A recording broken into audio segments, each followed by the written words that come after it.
북텔러 김지은 아나운서와 함께하겠습니다. 안녕하십니까? 네, 안녕하세요. 미야베 미유키 작가의 단편을 고르셨네요. 네, 그 괴이라는 단편집에서요. 오늘은 그 네, 여자의 머리 준비를 했습니다. 네. 아, 여자의 머리를 준비하셨다니까 좀 아, 네, 좀, 오싹한, 저 단편 제목이 그렇다는 거죠? 네네, 예. 작품 제목이요. 네. 저희가 미야베 미유키 작가의 작품들을 여러 편 소개를 이미 했잖아요. 네네. 그러다 보니까 댓글에 현대물도 좋지만 에도 시대의 작품들이 참 좋습니다라고 음, 추천해 주신 애청자분들이 많으세요. 한두 분이 아니셨어요. 네, 네. 그래서 에도 시대가 배경인 그런 작품 이번에 특별히 골라주신 거죠? 네, 맞습니다. 저도 이제 댓글을 봤거든요. 그래서, 네.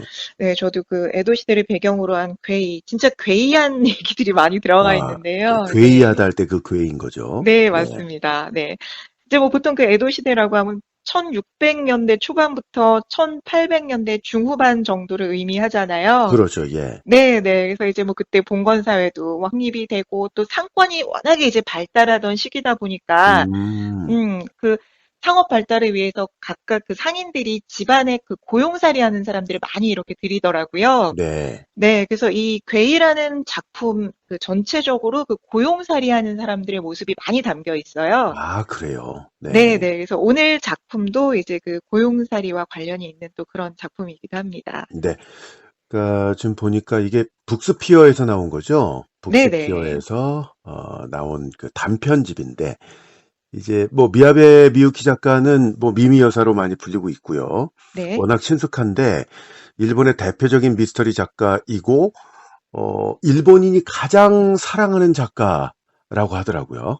가장 사랑하는, 네, 네네. 가장 좋아하는 작가라고 네. 돼 있던데, 요게 이제 에도 시대를 배경으로 펼쳐지는 그 미스터리 시리즈, 시대 미스터리 네네. 시리즈, 미야베 월드 제2막을 통해 소개된 그런 작품들이 되겠습니다. 총 네. 9편이 실려 있는데 그 중에 한 편, 여자의 머리라는 작품 소개해 네. 드리겠습니다. 여기는 뭐 관리인과 관리인 아내, 그리고 젊은 네. 하녀, 그리고 소년이 나오죠. 네. 그리고 이제 혹시 저는, 아, 나 무서운 거는 조금 네, 좀, 불편하다라는 분들이 계실 수도 있을까 봐 말씀드리는 건데요. 네, 이게 뭐 오싹하게 하는 부분이 없진 않지만 네. 굉장히 또 이제 그 무서운 가운데에서도 이렇게 좀 따뜻하게 연결이 인간미가 되고, 좀 숨어 네, 있죠. 그렇기 네, 때문에 훈훈합니다. 네, 무서운 음, 거를 조금 불편해하는 분들도 저는 재밌게 들으실 수 있을 것 네. 같아요.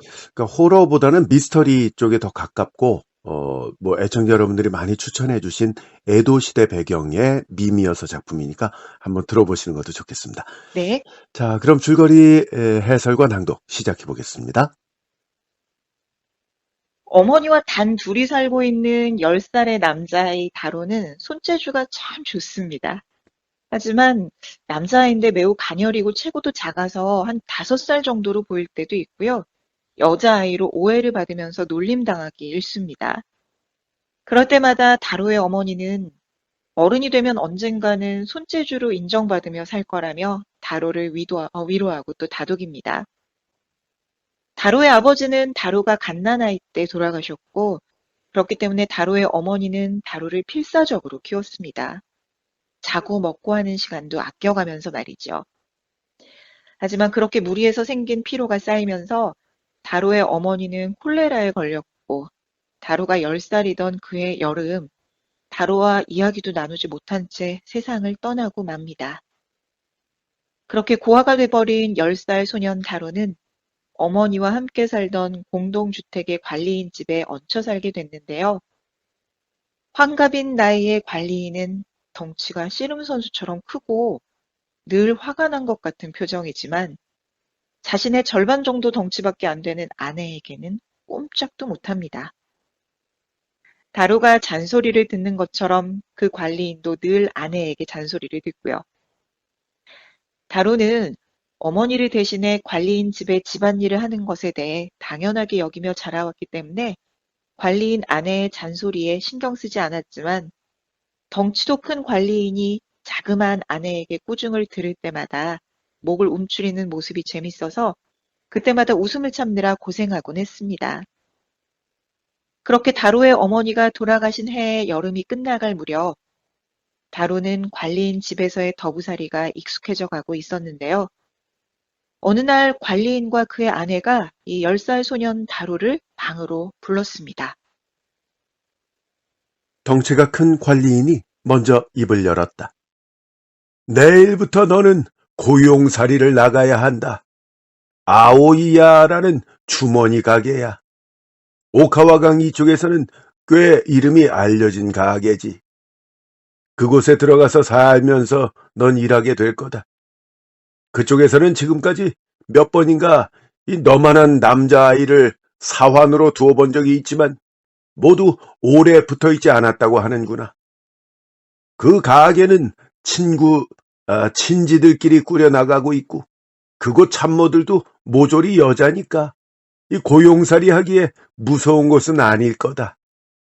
그런데도 이 모두들 오래 붙어있지 않았다니 좀 이상하긴 하구나. 그 얘기를 들은 다로는 공손하게 고개를 끄덕였다. 그러자 관리인의 아내가 시원스럽게 말을 이어간다. 얘야, 너는 손재주가 아주 좋아. 정말이지 남자아이로 두기에는 아까울 정도야. 타고난 재주를 잘 살려야 되지 않겠니? 좋은 말을 많이 해두었으니까 열심히 일해보렴. 관리인 집에 얹혀 살게 된 이후로 다루는 아주머니 대신에 모든 바느질을 도맡아 해왔다. 그러니까 좋은 말을 많이 해두었다라는 그 말은 아주머니식의 칭찬일지도 모른다. 실제로 아주머니는 손재주가 형편없어서 바느질이 늘 삐뚤빼뚤했다. 10살짜리 소년 다루는 바느질을 잘하기도 했지만 좋아하기도 했기 때문에 어차피 어딘가로 고용살이를 나가야 하는 입장에서 본다면 반가운 얘기가 아닐 수 없었다. 그때 다시 관리인 아저씨가 입을 열었다. 보통 같으면 10살이라면 글자를 배우기 시작할 나이지. 하지만 너는 남의 집에 고용살이를 가는 거야. 그걸 원망해서는 안 된다. 사람은 각자 분수라는 게 있으니까 말이야. 이 고용살이 처에서 배울 수 있는 것을 고맙게 생각해야 한다. 그러자 다로는 분명한 의지를 갖고 고개를 끄덕였다. 그 모습을 보고 관리인이 다시 묻는다. 그런데 너 역시 말은 하고 싶지 않은 게냐? 다로는 순간 고개를 숙였고 관리인의 아내는 남편을 꾸짖듯이 이렇게 말했다. 이제 와서 그런 게 무슨 상관이에요? 네, 조금 전 들으셨다시피 다로는 말을 하지 않습니다. 사물을 이해하기 시작한 후로 지금까지 단 한마디도요. 갓난아기 때 울 때도 소리는 내지 않고 눈물과 표정으로만 울었습니다. 그래서 이 아이는 목소리가 나오지 않는구나 생각을 했는데 3년 전쯤 이런 일이 있었습니다. 관리인의 집 지붕을 고치러 온 기술자 한 명이 지붕에서 미끄러져 떨어지는 모습을 보고 다로는 큰 소리로 아! 하고 소리를 친 겁니다. 다로의 어머니와 공동주택 사람들은 기술자가 떨어진 것보다 다로가 소리를 지른 것에 더 놀라서 달려왔지만 그 이후로 다로의 목소리는 두 번 다시 나오지 않았습니다. 그날 이후 주변 사람들은 다로가 목소리가 나오지 않는 건 아니구나 라는 생각을 하게 됐고요. 다로에 대한 시선도 동정에서 호기심으로 변했습니다. 하지만 다로의 어머니는 무리해서 얘기할 필요는 없다면서 늘 다로를 위로했고 그 때문에 다로 역시 괴롭다는 생각은 하지 않았습니다. 하지만 다로 스스로 자신이 이상하다고 의식은 하게 됐죠. 스스로 말을 해보려고 노력도 했지만 나오지 않았습니다. 마치 목소리를 내면 안 된다. 그건 위험한 일이다. 라는 식으로 무언가가 막는 것 같았습니다. 결국 지붕에서 기술자가 떨어지는 모습을 보며 놀란 사건 이후 다로의 목소리는 한 번도 나오지 않았습니다.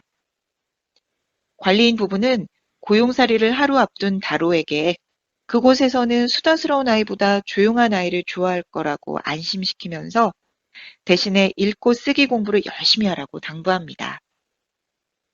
그리고 당분간 다로 어머니의 위패는 다로가 안정될 때까지 관리인 부부가 맡아주기로 합니다.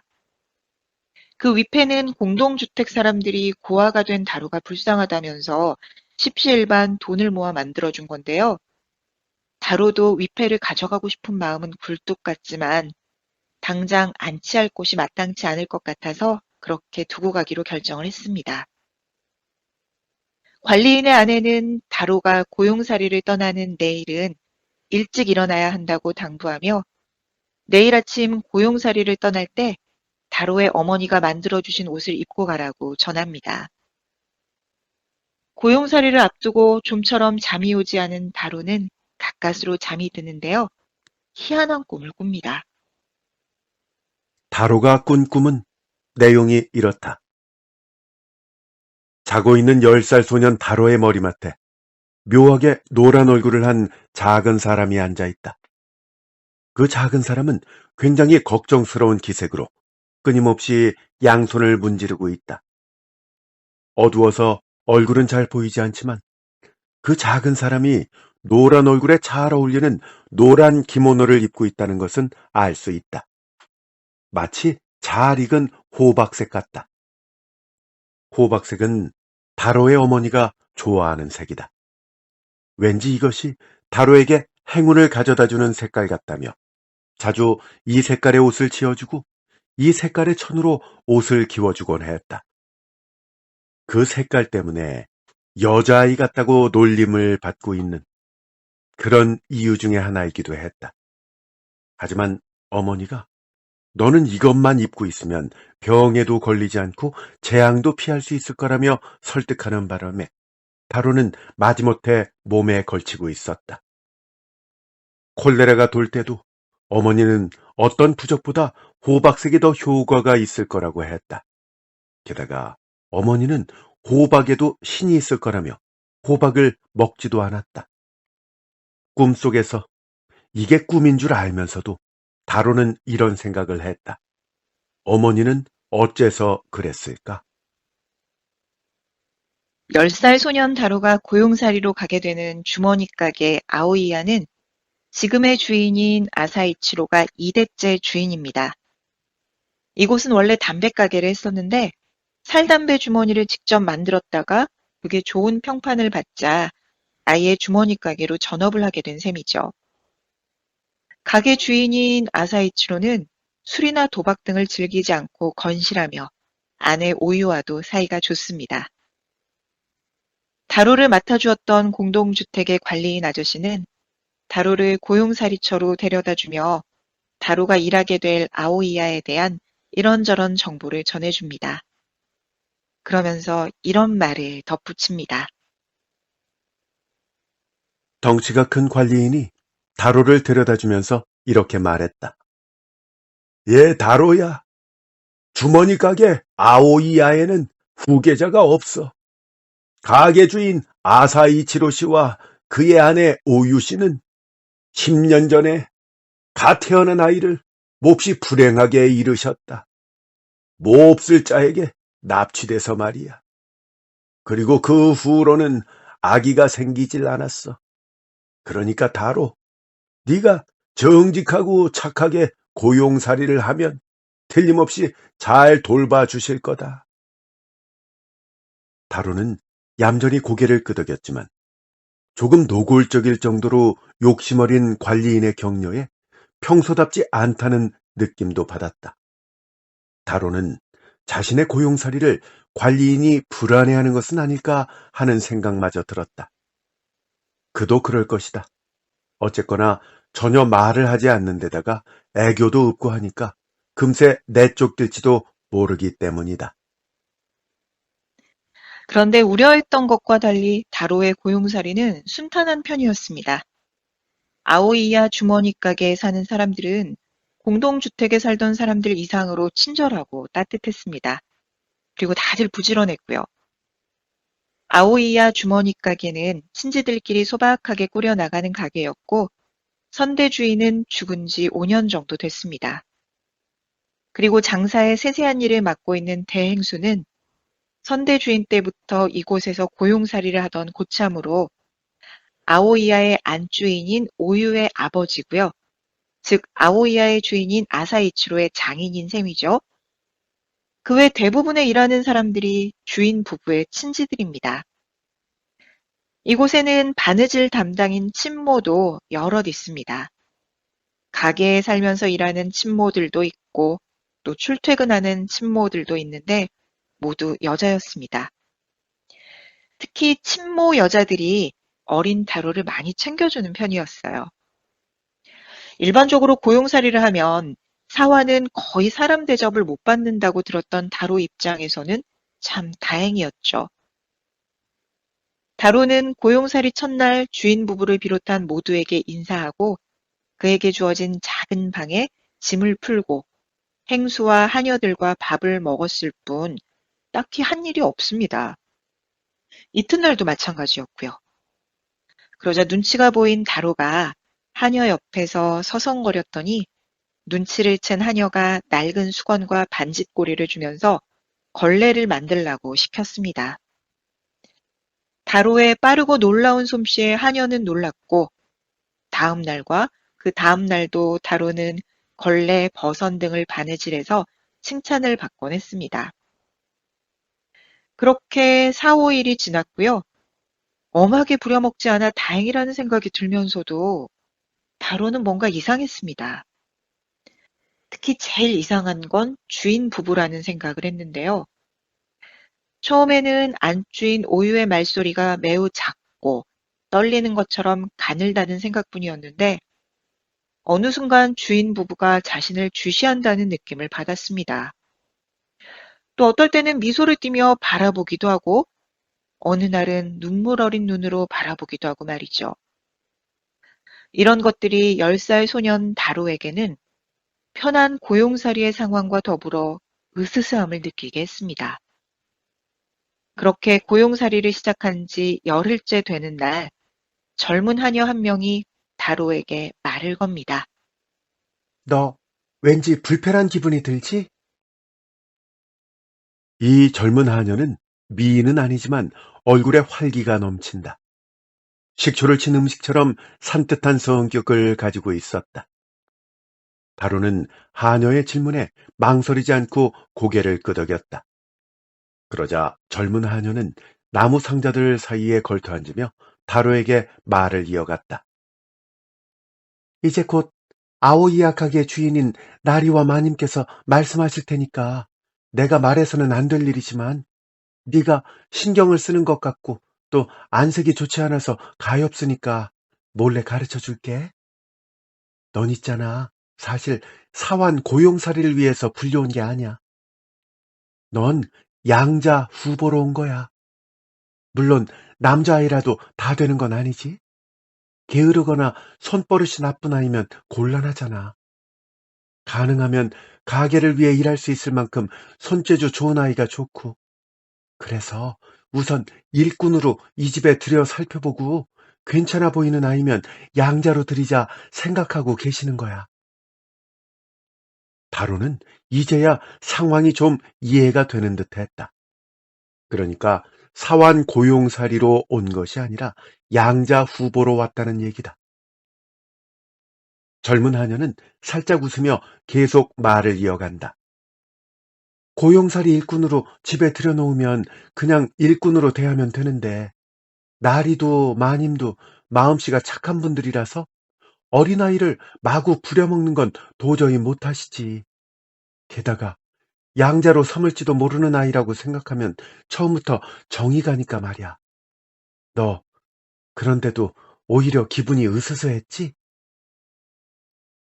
다로는 이제야 안심했다는 듯이 살짝 웃었고 젊은 아이는 계속 상황을 설명했다.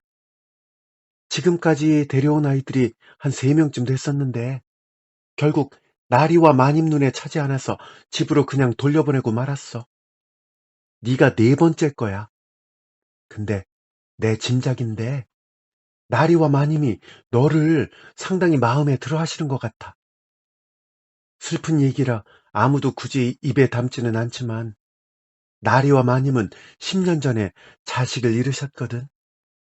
그 무렵이 이 나리와 마님은 가정을 꾸린 지 1년 정도밖에 안 됐을 거야.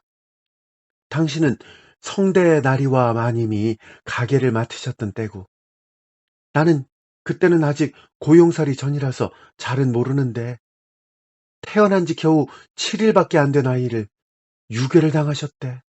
그리고 그 아이는 결국 죽임을 당하고 말았고, 정말 끔찍한 일이지.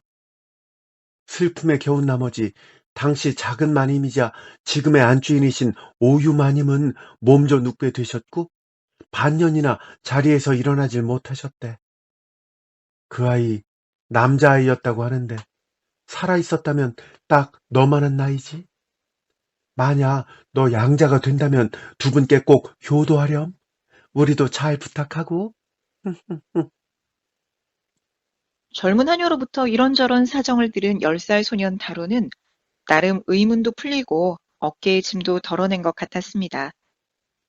일을 끝내고 자신의 작은 창고방으로 돌아왔는데요. 정리를 하려고 나무 상자 몇 개를 치우니 장지문 중 한 장이 전부 드러났습니다. 그런데 그 순간 다로는 흠칫 놀라 숨을 삼켰는데요. 장지문에는 아래쪽에 줄무늬가 들어가 있었습니다. 그리고 그 위에 부분에는 여자 머리 그림이 그려져 있는데요. 젊은 여자는 아니고 현재 아오이야 주머니 가게의 안주인인 마님 정도의 연배로 보였습니다. 혹은 좀 더 많을 것 같기도 했고요. 그림 속의 여자는 화려하게 머리를 묶고 관자놀이까지 눈썹이 올라가 있습니다. 입은 꼭 다물려 하고 있고 크게 부릅뜬 눈은 날카롭게 정면을 향하고 있지만 노려보는 것 같기도 하고요. 싹둑 잘린 것처럼 머리만이 허공에 뜬 채 그려져 있고 잘린 부분처럼 보이는 부분에 피가 배어 있었습니다. 정말 끔찍했죠. 다로는 한번 쳐다봤을 뿐인데도 온몸에 소름이 돋았고 한 발짝 물러서다가 자신에게 주인 부부의 사정 얘기를 해준 젊은 하녀와 부딪혔습니다. 젊은 하녀는 다로의 놀란 모습을 보고 방안을 살피더니 아무런 반응이 없이 다로에게 혹시 벌레나 도마뱀을 본 거냐며 너무 무서워하지 말라고 말했습니다. 다로가 그림 쪽을 가리켰지만 젊은 하녀는 그냥 웃기만 했습니다. 그러니까 그 하녀의 눈에는 그림이 보이지 않았던 거죠. 다로는 그림이 있는 그곳을 떠나려고 서둘러 발길을 돌렸는데요. 그 순간 어쩔 수 없이 시야 한 구석을 스치고만 그림 속 여자의 머리가 씩 웃는 것이었습니다. 그러더니 다로에게 무슨 말을 하려는 듯 닫혀있던 입이 살짝 벌어지는 거였어요. 놀란 다로는 도망을 쳤습니다. 그러다가 다로는 다시 생각합니다. 혹시 자신이 진짜 잘못 본 걸 수도 있지 않을까? 그렇다면 다시 한번 확인하는 게 가장 간단하겠다고 말이죠. 10살 소년 다로는 다시 창고방으로 갑니다. 미닫이 문을 당기니 역시 장지 위에 여자의 머리가 보입니다. 살짝 벌리려는 것처럼 보였던 여자의 입이 다시 닫혀 있습니다. 처음 볼 때보다 더 굳게 닫혀 있는 듯 보입니다. 다로는 창고방 안으로 반걸음 발을 들여놓았습니다. 그러자 발끝에 고리장 모서리가 부딪혀 딱 하는 소리를 냈고 그 순간 얼굴을 들자 그림 속 여자가 입을 벌리고 웃고 있었습니다. 마치 짐승의 이빨처럼 뾰족한 이를 드러내고 말이죠. 놀란 다로는 창고방 밖으로 굴러나갔고 이를 본 젊은 행수가 다로를 안아 일으켰습니다. 다로는 그 행수에게도 그림을 가리키며 손짓했지만 역시 행수의 눈에는 그 그림이 보이지 않았습니다. 그렇게 한바탕 소동을 일으키고 밤이 되자 다로는 생각에 잠겼다. 어째서 창고방 장지에 그런 것이 그려져 있을까? 그리고 왜 그건 다로에게만 보일까? 그 창고방은 처음부터 창고방으로 만들어진 것은 아니다. 방이었던 것을 일부러 다다미를 걷어내서 창고방으로 쓰고 있는 것이다. 그 이유는 어쩌면 장지에 그려져 있는 여자 머리와 뭔가 관련이 있는 게 아닐까? 여자 머리 그림을 감추기 위해서 창고방으로 만들어버린 것은 아닐까? 다로는 도저히 잠이 오지 않았다. 원래 살던 공동주택으로 도망치고 싶었다. 그런 것이 집안에 있다니 아무래도 참을 수가 없었다. 그래서 다로는 오늘 밤 밤새 사방등을 켜놓기로 마음먹었다. 그리고 시간이 얼마나 지났을까? 다로는 희미해져가는 사방등을 다시 켜기 위해서 사방등 쪽으로 몸을 돌렸다. 그러자 기다렸다는 듯이 방에서 복도 쪽으로 나 있는 장지문이 달그락거리며 열렸다. 복도의 어둠 속에 날씬한 여자의 그림자가 서 있다. 아랫부분밖에 보이지 않고 가슴 위로는 어둠에 녹아들어 있다. 여자는 연보랏빛 기모노를 입고 있으며 피처럼 붉은 끈을 메고 있다. 그리고 맨발에 진흙투성이었다. 그 진흙으로 더러워진 발이 슥 움직여서 방 안으로 들어왔다. 다로는 깜짝 놀랐다. 벌떡 일어나서 창으로 달려갔다. 도망치자라는 생각이었다. 바로 그때 캄캄한 창밖에서 갑자기 여자의 머리가 떠오르더니 다로의 얼굴 바로 옆까지 다가왔다. 그러더니 이번에는 놓치지 않을 테다. 머리를 뜯어내주마 하며 새빨간 입술을 벌려 신음하듯 말했다. 다로는 사람 살려 하고 외치면서 곧바로 정신을 잃었다. 그동안 말을 하지 못했던 다로가 다시 사람 살려라고 말을 한 거죠. 다로가 정신을 차리고 일어나니 날은 완전히 밝아 있었습니다. 다로의 옆에는 아오이야의 안주인인 오유와 다로에게 양자가 될 수도 있다고 귀띔해줬던 그 젊은 하녀, 그리고 처음에 다로를 맡아주었던 공동주택 관리인 부부가 와 있었습니다. 관리인의 아내는 다소 환한 얼굴을 하고 있었고 덩치가 매우 컸던 관리인은 몹시 야위어 있었습니다. 그래서 다로는 자신이 다시 공동주택으로 보내지는구나 라는 생각을 했죠. 아오이야의 안주인인 오유는 다로가 쓰러진 걸 보고 다로가 살던 공동주택 관리인에게 알려야겠다고 생각을 했는데 그 사실을 알리기도 전에 관리인 부부가 먼저 아오이야 가게에 찾아왔다고 합니다. 자초지종은 이런데요. 시원스러운 성격의 관리인 아내가 먼저 입을 엽니다. 다로야, 네 어머니의 위패가 밤마다 날뛰어서 어쩔 수가 없었다.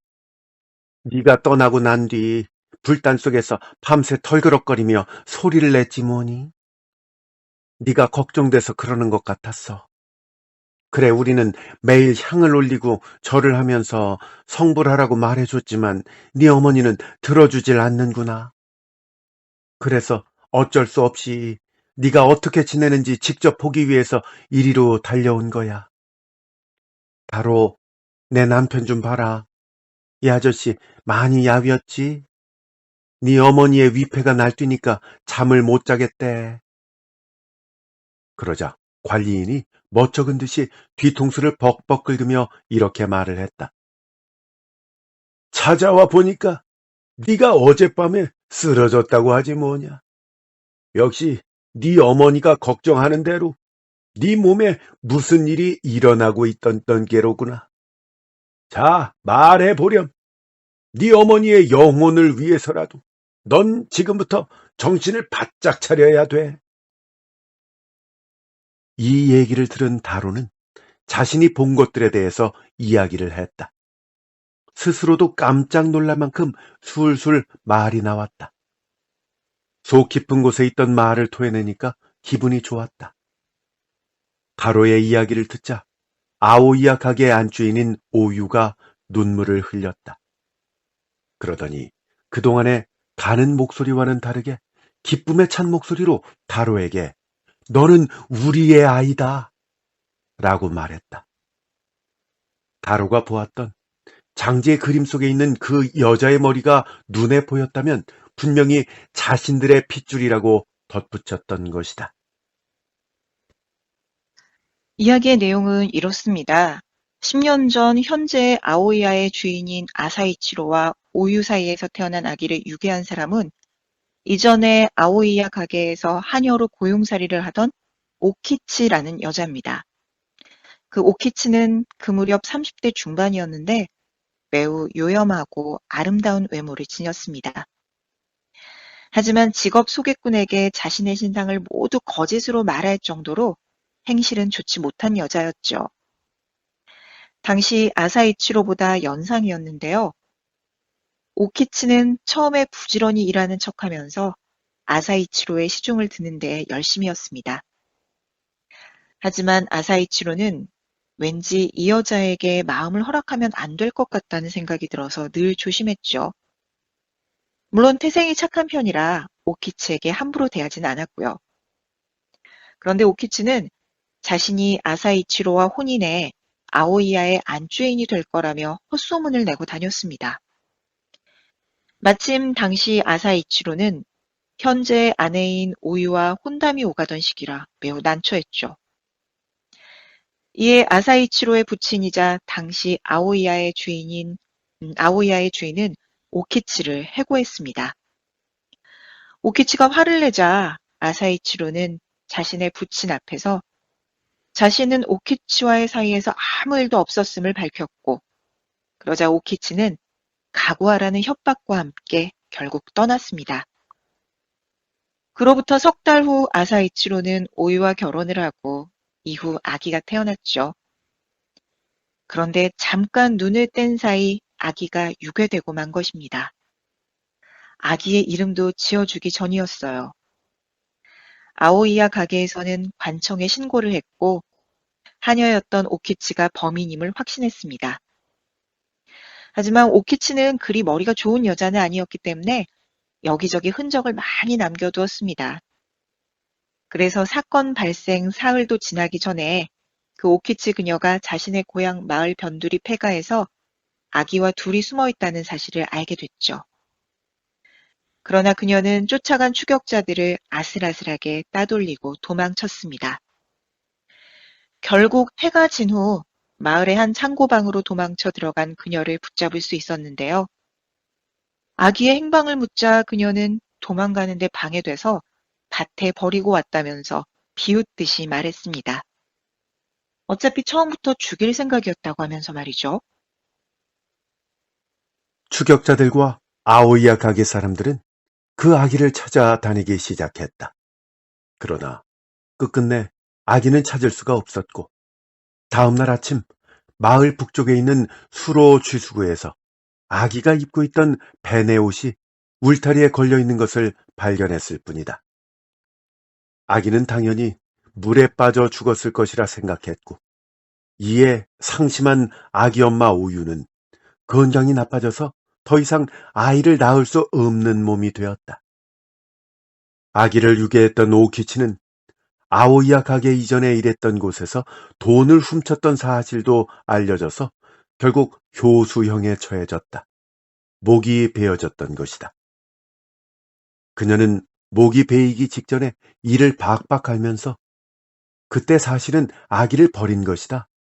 추격자들로부터 도망치는 동안만 잠시 숨겨두려고 호박밭에 눕혀두었다. 하면서 발을 구르며 억울해했다고 했다. 한 번은 도망쳐 다니다가 아기를 찾으려고 되돌아갔지만 밭이 전부 똑같아 보였고 아직 파란 호박이 줄지어 있는 모습이 전부 아기 머리처럼 보여서 찾을 수가 없었다는 말을 했다고도 한다. 게다가 그녀는 또 이런 말들을 내뱉었다고 전해진다. 아기는 울지도 않았다. 울음소리를 들으면 내가 찾을 수 있었을 거다. 그러면 추격자가 달려오기 전에 내가 먼저 달려가서 머리를 뜯어내 주었을 텐데. 정말 수로에 떠내려갔다면 꼴 좋게 된 거지만 역시 내 손으로 죽이고 싶었다. 이 손으로 얄미운 아사이치로 부부의 아이 목을 조르고 싶었다. 실수했다. 아, 아까워라. 이렇게 외치며 오키치는 결국 목이 베었다. 죽을 때의 사악한 마음이 이 세상에 남았기 때문인지 유괴범 오키치의 죽음 이후 현재 아오이야의 주인인 아사이치로가 침실로 쓰던 방의 장지에는 여자 모양의 얼룩이 생겼습니다. 그런데 이 머리 그림은요, 아사이치로와 오유 부부의 눈에만 보였습니다. 장지를 바꾸고 독경을 해도 계속 생겨났습니다. 별수 없이 아오이야에서는 그 방을 봉하고 창고방으로 만든 거죠. 그 후로 여자의 머리는 계속 그곳에 있었습니다. 이 모든 사실들이 밝혀지자 아오이야의 주인 부부인 아사이치로와 오유는 자신들의 아들임이 확신되는 10살 소년 다로를 껴안은 채 울다가 웃다가 하고 있었습니다. 부부에게만 보이던 여자의 머리 그림이 다로에게도 보였으니 핏줄임을 확실한 거죠. 그러자 함께 있던 다로가 살았던 공동주택의 관리인 아내가 입을 엽니다. 다로야, 지금까지 숨겨왔던 얘기가 있는데 이건 너한테 굳이 들려줄 필요가 없다고 생각해서였어. 하지만 결국 이렇게 잘 되었으니까 얘기를 해주는 게 낫겠다. 다로, 너는 돌아가신 어머니의 친아들이 아니야. 너희 어머니가 너와 함께 우리 공동주택에 왔을 때 뭔가 낌새가 이상해서 내가 캐물었거든. 그랬더니만 10년 전 오시약의 마을 남쪽에서 밭일을 하며 살던 너희 어머니는 어느 날 밤 수로에 떠내려온 아기를 주었다고 그랬어. 근데 그 아기는 몸이 싸늘하게 식어 있었지만 어찌된 셈인지 함께 떠내려온 호박잎이 단단히 얽혀서 마치 배처럼 아기의 몸을 태우고 있었기 때문에 전혀 물에 가라앉질 않았다고 했다. 그러니까 호박잎이 진짜 배처럼 너를 그 몸에다 태우고 있었던 거지. 그래서 넌 살 수 있었던 거고. 네 어머니는 너를 정말 소중히 생각했다. 그래서 우리도 네 어머니와 너를 떼어놓을 수가 없어서 잠자코 있었던 거고. 사실 다로의 어머니는 10년 전 장마로 남편과 1살짜리 아들을 잃은 상태였습니다. 매일 밤 눈물로 지새울 때 떠내려온 아기를 보고 하늘이 준 선물이라 생각한 거죠. 그래서 아기의 이름도 장마로 죽은 아들과 똑같은 다로라고 지었습니다. 그런데 마을에 아기에 대해 알려지면 곤란할 것 같아서 다로가 살았던 그 공동주택으로 이사를 한 거였죠. 또 돌아가신 어머니가 호박을 귀하게 모셨던 건 호박잎 덕분에 다로가 물에 빠지지 않았기 때문입니다.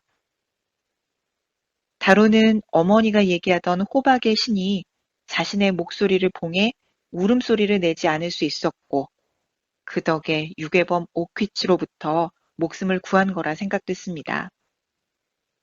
그렇게 해서 다로는 이제 친부모를 찾은 건데요. 하지만 마냥 기뻐할 수는 없었습니다. 다로가 아오이야 가게로 돌아오면서 유괴범 오키치의 영혼도 돌아온 거죠. 아오이야 주인 부부와 관리인 부부 등은 불안해하고 있었는데요.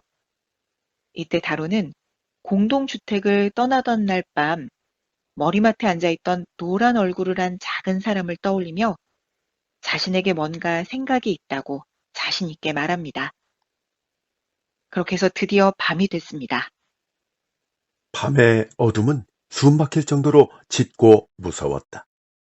다루는 이불을 머리까지 뒤집어 쓰고 요 위에서 몸을 웅크리고 있었다. 계속 켜두었던 사방등이 별안간 꺼졌다. 복도와 방을 가르는 장지문이 슥 열렸다. 그러면서 이번에야말로 놓치지 않을 테다. 머리를 뜯어내주마. 하는 소리와 함께 유괴범 오키치의 망령이 덤벼들었다. 그와 동시에 다루는 이불을 걷어차고 벌떡 일어났다. 오키치의 머리는 두 눈이 튀어나올 것처럼 부릅뜨고 다루 쪽을 돌아보았다. 날카로운 이빨을 드러내고 있는데 그 입은 딱 다루의 머리만한 크기의 호박을 물고 있었다. 다루는 미리 이불 밑에서 호박을 머리에 이고 숨어 있었던 것이다. 그러자 놓치지 않겠다는 건 이쪽에서 할 말이다. 라는 말과 함께 관리인과 아오이아의 주인 아사이치로가 각각 긴 막대기를 들고 나타났다. 다로는 오키치의 머리가 도망가지 못하도록 이불을 던져 덮어 씌우고는 꽉 붙잡았다. 관리인과 아사이치로가 그 위에서 막대기로 마구 내리쳤다. 잠시 후에 숨을 헐떡이며 이불을 들춰보니까 그 밑에는 깨진 호박에 몹시 지저분한 솜먼지 같은 것이 둘둘 감겨서 손바닥만한 크기로 남아 있었다. 관리인은 그것을 모아다가 마당으로 갖고 나가서 태웠는데 여자의 머리카락 태우는 냄새가 났다. 그러면서 관리인은 말했다. 이제는 괜찮겠지. 이후 창고방에 있던 여자의 머리는 2번 다시 나타나지 않았습니다. 그리고 다로는 아오이야 주인의 외아들로 살게 됐는데요. 하지만 여전히 돌아가신 어머니가 그립습니다. 다로의 그런 심중을 헤아려 아사이치로와 오유 부부는 관리인에게 맡겼던 다로 어머니의 위패를 받아다가 봉양할 것을 권했습니다. 아오이야 주머니 가게는 여전히 번성하고 있습니다. 다만 이 집 사람들은 호박을 먹지 않게 됐습니다. 재단에 호박이 올라가 있지만 아무도 먹지는 않습니다. 네, 작품은 여기까지입니다. 네, 미미 여사의 단편. 이게 에도 시대를 배경으로 한 시대 미스터리로 소개가 돼 있죠. 네, 예, 맞습니다. 여자의 네. 머리라는 제목이었고요. 상당히 흥미롭고 재밌는데요. 네, 저도 참 재밌게 봤고, 그리고 이제 중간에 다로의 친부모일 수도 있겠다라는 기대감을 갖고 봤는데요. 아, 이 네. 또 추리력이 좀 있으시네. 아, 근데 다행히 정말 친부모여서, 네, 네, 오히려 더 이렇게 만족하며 봤습니다. 네. 네. 이 다로가 말을 못하는 걸로 그 설정이 돼 있잖아요. 네네. 10살인데 그래서 네. 언어 장애인인가라고 생각을 했었는데 그게 아니고 네. 어, 말을 할 수 있었으나 소리를 낼 네. 수 없었던. 그러니까 네. 아주 어려서 유괴됐을 때 만약에 울었거나 소리를 냈거나 하면 그렇죠. 네, 살지 못했겠죠. 네, 그러니까 호박신의 가호라고 해도 될까요? 그 노란색의 그 작은 네, 머리, 네, 형체 얼굴, 그게 이제 예. 지켜줬다 뭐 이런 얘기인데 그 네. 유괴범 오키치 네네. 그러니까 거기 여자 머리가 그림이 장지문에 그려진 게 아니고 네. 얼룩이 그렇게 졌는데 그러니까 네. 다로의 친부모 네. 눈에만 보였고 다른 사람 네. 눈에 안 보였는데 다로 눈에 보이니까 이거 우리 핏줄이구나 라고 네. 생각을 했던 거 아닙니까? 네, 예. 그렇습니다. 네. 근데 이게 이제 길지 않은 소설인데 여기에 모든 것이 다 설명이 돼요. 예. 네네. 이걸 뭐라고 요즘 젊은 사람들은 뭐 떡밥을 던졌는데 다 회수를 했다라고 하던데. 네. 네네. 그 복선이 깔려 있고 그거에 대한 설명이 다 친절하게 돼 있기 때문에 상당히 잘 짜여진 그런 작품이라고 보면 되겠군요. 네. 그리고 관리인 부부도, 너무 따뜻한 부분들이죠. 네네. 예, 거기서는 좀 무뚝뚝하거나 약간 좀 툭툭 던지는 것처럼 나오긴 했지만, 네. 사실 이렇게 또 걱정돼서 찾아오고, 또 끝까지 이렇게 오키치를 물리치는데 또 도움을 주고 이런 거 보면 참 정이 많은 사람들인 것 같아요. 네. 근데 이게 그 오키치 그 유괴범 그 네네. 망령이 나타났는데 그냥 입을 뒤집어 씌워서 매 몇 대 때리니까 그냥 없어졌군요. 호박신이 계속 지켜주기 때문에 그래도 예. 비교적 수월하게, 예, 퇴치한 것 같습니다. 아주 간단하게 이제 처치를 했습니다. 네네. 괴이라는 네. 제목이 이제 두 글자인데 그 단편집 안에 들어있는 거잖아요. 그러니까 네네. 여러 편이 들어있는데 굳이 이 작품을 선택하신 이유가 있을까요? 일단 제가 단편 몇 편을 여기서 이렇게 좀 봤는데요. 네. 그냥 좀 단순하게 했을 땐 제일 재밌었어요. 저는 개인적으로. 재밌게. 네, 그러면 재밌는 소설 재밌었고. 좋죠. 네, 그리고, 일단은 다로가 참 10살인데 고용살이를 가고 이런 모습들이 참 안쓰럽잖아요, 사실은. 네. 네, 그런데 이제 어찌 보면 해피엔딩이잖아요. 자신의 친부모를 찾고. 그렇죠. 해피엔딩이죠. 네, 이런 부분이 저는 좀 마음을 편안하게 해줬고요. 네. 그리고 이 괴이라는 단편집 앞에 표지에 보면 이런 내용이 적혀 있더라고요. 아마 네. 이제 미미 여사가 이제 언급을 한 것 같은데, 에도 시대는 사람의 목숨을 간단히 뺏을 수 있는 시기였기 때문에 음, 함께 살아가는 사람들의 연대감이 매우 강했습니다. 제가 에도 시대물을 계속 쓰고 싶어 하는 이유는 그렇게 따뜻한 인간의 정이 있는 사회를 향한 동경 아, 때문입니다. 작은 것도 함께 나누고 도와가며 살았던 시대가 있었다는 걸 전하고 싶습니다. 네, 이런 그 내용이 적혀 있거든요. 어, 네. 이게 좀 와닿네요. 네, 그러니까, 오늘 저희가 소개해드린 작품과도 많이 또 연관이 되고 와닿는 것 같아서 이렇게 또 고르게 됐습니다. 네, 아주 좋은, 재밌는 작품, 흥미로운 작품 잘 네. 선택해 주셨고요. 그 시작할 때 이게 좀 오싹하기도 하다라는 얘기를 하셨는데, 네. 그렇게까지 오싹하지는 않았어요. 네, 그러니까 이제 뭐 따뜻하고. 무서운 거 싫어하는 분들도 그냥 편안하게 재밌게 들으실 수 있을 네, 것 그러니까 같아요. 굳이 그런 얘기를 하셔가지고, 이거 아, 채널 돌린 분도 계시지 않을까. 조금 그래도 이렇게 네. 그 전설의 고향보다 덜 무섭죠? 아유, 전설의 고향 그 제일 무서운 편 뭔지 아시죠? 네 다리 내놔인가요, 네, 혹시? 그거 그냥 그렇게 말하면 안 되고, 어, 내 다리 내놔! 네. 내 다리 내놔! 그래서 이제 한 발로 펄쩍펄쩍 뛰는 거죠. 아, 네. 네. 그러니까 지금 다로의 어머니, 그러니까 친어머니는 아니고 그 수로에서 건져 올려서 키웠던 대신 네. 참 고마운 그분이 이제 콜로라가 돌 때도 예, 예. 콜레라가 돌 때도 호박색에 더 효과가 있을 거라고 하면서 호박을 먹지도 않은 그 이유가 네. 밝혀진 거잖아요. 그렇죠. 그 네. 수로에서 호박잎에 이렇게 그러니까 음, 배처럼 그 위에 그렇죠. 올라타서 예. 살게 되었다라는 그런 얘기잖아요.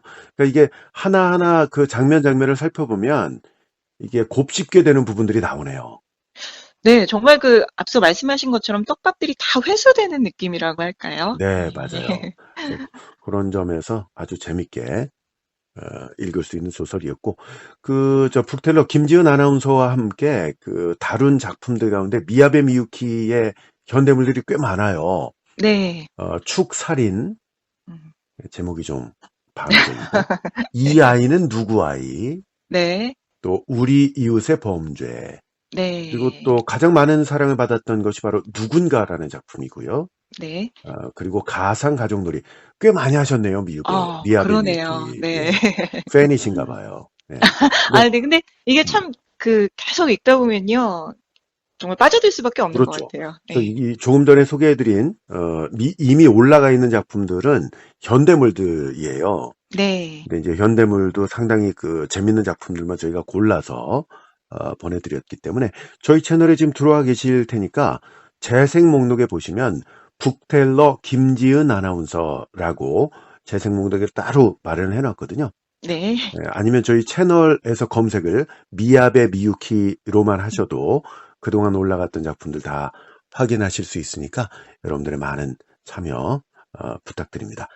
이 괴이라는 작품, 작품집이죠. 요게 네. 북스피어에서 2008년도에 나왔고요. 네. 저희가 소개해드린 작품 외에도 여러 편에 들어가 있습니다. 네. 좀 구입하셔서 읽어보시는 것도 좋겠다라는 생각이 들고, 저희 채널 설명란에 요 링크를 걸어 놓을 거거든요. 요 네. 링크 이제 클릭하시면 좀 더 손쉽게 책 구매하실 수 있겠습니다.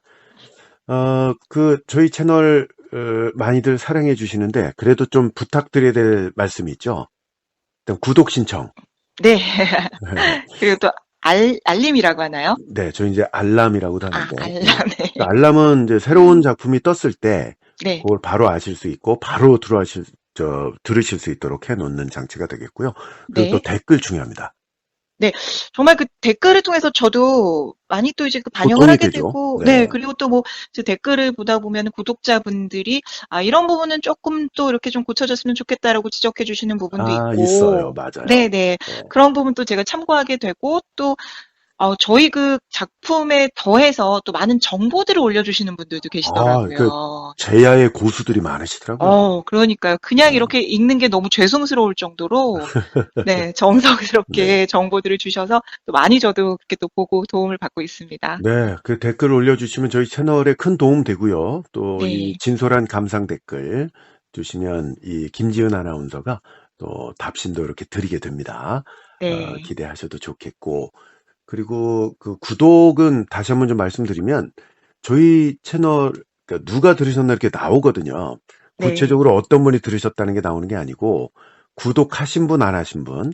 근데 구독 안 하고 들으시는 분이 훨씬 많으세요. 네. 네. 저희가 이 구독자가 늘어가는 기쁨을 맛볼 수 있도록 네. 한두 번 이렇게 들어오신 분이라면 꼭 하시면서 네. 들어주시면 대단히 감사하겠습니다. 여러분의 많은 협조 부탁드릴게요. 네. 그리고 저 김지은 아나운서 말씀하셨듯이 이 미야베 미유키의 괴이라는 작품 중에서 이 오늘 고른 것도 사실은 우리 애청자 여러분들께서 제보를 해 주셨기 때문이잖아요. 맞아요. 그래서 네. 저희가 적극 반영하겠다는 말씀 드리면서 오늘 순서 맺겠습니다. 북텔러 김지은 아나운서와 함께했습니다. 다음 시간에 더 좋은 작품으로 함께 해주세요. 네, 다음 시간에 뵙겠습니다. 네, 감사합니다. 애청자 여러분 안녕히 계십시오.